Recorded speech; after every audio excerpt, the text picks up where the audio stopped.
Worldwide, the rate of HIV are significantly higher in prisons than in the general community, since prisoners are more often found to be with high-risk behavior.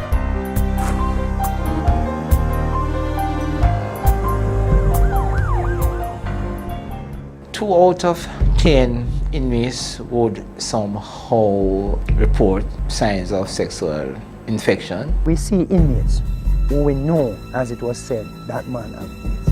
I've seen that individual. Shortly after that time, you don't know where that person goes. In 2005, there was research that was undertaken by a team which was comprised of persons from the Ministry of Health, the National HIV/STI program, as well as the Department of Corrections and the Ministry of National Security, to establish prevalence or to collect the HIV and STI data in the prisons, because that was not previously established. And we do know that there is a trend towards incarcerated populations being more at risk for HIV and STI, and therefore wanted to establish a prevalence, because estimates before had ranged between 6% and 12%. And these were not based on any conclusive data. They were basically from non-representative convenience samples. So I wanted to do it correctly, establish the right data. This is between March and October in 2006 when the research was done. And it's 2,034 inmates, of which 1,560 decided to participate. And it shows the results, how many were positive, how many were negative, how many had STIs and that sort of thing. And so this information was crucial to our decision to establish a program, and even more recently scale up the program. Right now we have also scaled up to include an intervention among the visitors of the inmates. Our program also focuses on general sexual and reproductive health issues. We do try to have workshop with the inmates as well on general sexual and reproductive health issues. We also try to facilitate testing for prostate cancer and that sort of thing as well, where possible. In some institutions, it's a little bit more difficult than others. At some of the institutions, especially the female institutions, we might try to facilitate other kinds of tests, and we have other kinds of workshops that deals with not just HIV and STI issues, but maybe violence prevention and that sort of thing as well, collaborating with other arms of the Ministry of Health, such as our health promotion sections or violence prevention. I know that with previous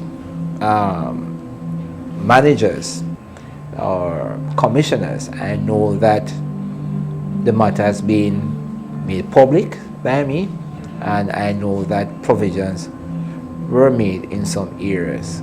But again, this does not curtail the activities. The staff, correctional staff, is not trained to detect these incidents of abuse. The condition appears not to be attended to. Staff doesn't have that wherewithal to counsel, to manage, to give the best advice, or even interest in reporting situation like these. And as a result of that, this situation is dampened and cases continue to occur. There are not enough psychiatrists employed, there are not enough doctors employed, there's not enough orderlies. People who are ill don't have proper facilities to be treated in. And it's well documented that the conditions are inhumane and not conducive to proper health. They're crowded, they're dark, old, filthy cells without sanitary conveniences. They're not conducive to good health. Quite a few inmates died in prison, not being able to be treated. I mean, especially when you have the pneumonias, the diarrheal illnesses started, there wasn't much we could do. And being placed in an area that we call hospital, it was difficult. No nursing care. You were at the mercy of other inmates. I mean, people would die with food beside them because there were no person, nobody available to feed them. When a man died in prison, obviously sometimes you know, because I am on a block called East, you are on West. north and south and a man die from east, west and north will not know because they are so distant from that individual. But all you know when you come in population, you will be looking for this person, you might not see this person, and in question and query, you will realize that man die of AIDS.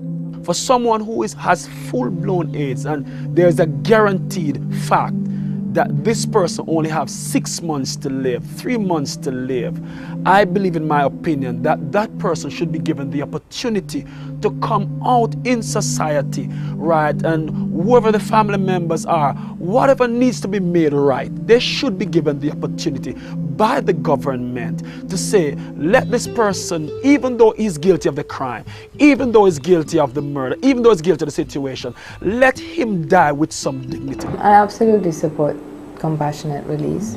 Clearly would be dependent on an assessment of the person's illness, of their person's understanding of their illness and the constraints that it would place on them, the depth of their suffering, etc. And also clearly one would have to factor into account their crimes. Well, we have no place to advocate for that. That is the decision of the Department of Corrections. What we can do, though, is we can facilitate their care and treatment while they're there and ensure that we try to get them, stabilized, because the process of wasting or, getting to that point where it looks hopeless is typically based on something, possibility that a person is not adhering to their medication. Because once there is 100% adherence, possibilities are endless. It basically becomes a chronic disease, no different from diabetes or hypertension. We do try to intervene as we would in general population, because we do know that your life can be prolonged, provided that you adhere. So we would try to intervene as best as we can. If it's something else, the medical services team at DCS will deal with that issue.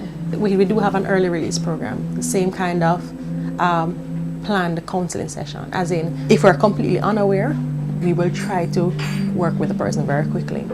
But it's the same kind of thing.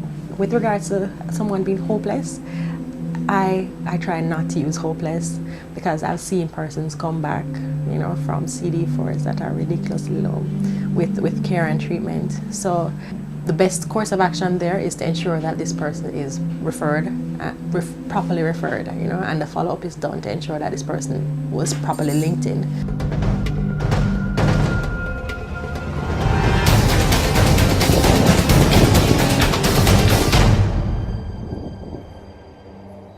In prisons, in keeping with their human rights, is very wide, it's very topical, and it's something that our authorities should be paying attention to. The Correctional Department, through its Ministry of Security, should be working more in tandem with the Ministry of Health and Education, right, to form a coalition of developing programs to educate inmates and to educate the general population more about prison activity. Persons typically are incarcerated for varying periods. So a person might be there for 3 months, a person might be there for life. And the possibility of being released is always there, and therefore that is what we're preparing inmates for, that in reintroduction into society, whether they are HIV positive or not. We aim to test inmates upon arrival at institution. So it's a part of whatever other orientation there is. They're counseled, they're offered a test, they are able to refuse. We test for HIV, syphilis, and hepatitis B. We use information and education materials, we use videos. We have one-on-one counseling sessions with persons who feel they need that additional counseling. What one wants to come out of prison is somebody who has been helped, who has been comforted, who has been made a better person, not somebody who has been raped and abused and infected and ill-treated, because they come back out, if that's the circumstances, they come back out angry. Male prisoners are well sought after, and I wouldn't say in just inner cities, in just ghettos.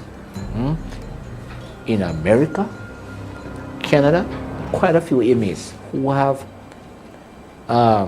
Caucasian pen friends who are eager to be with them, right? Somehow the Jamaican male inmates are seen as a macho type, and good at everything. So I would say protect these guys because they are going back to make families. As a result of that, there needs to be a control method of not only making it available, but to educate our inmates who unfortunately have been incarcerated. There needs to be the proper information and education right to the public first of all. The public will never get to know the full truth of what happened behind this prison bar unless they go in and experience what is behind here for themselves. I'm a politician, and when I do something good, I want to hear it. If my government is doing something good, I want to hear it. Unfortunately, I have not heard anything good that is happening or in the near future is about to happen to management of inmates and to prevent the abuse of their human rights. I have not heard it, and I'm hoping very soon to hear something on that.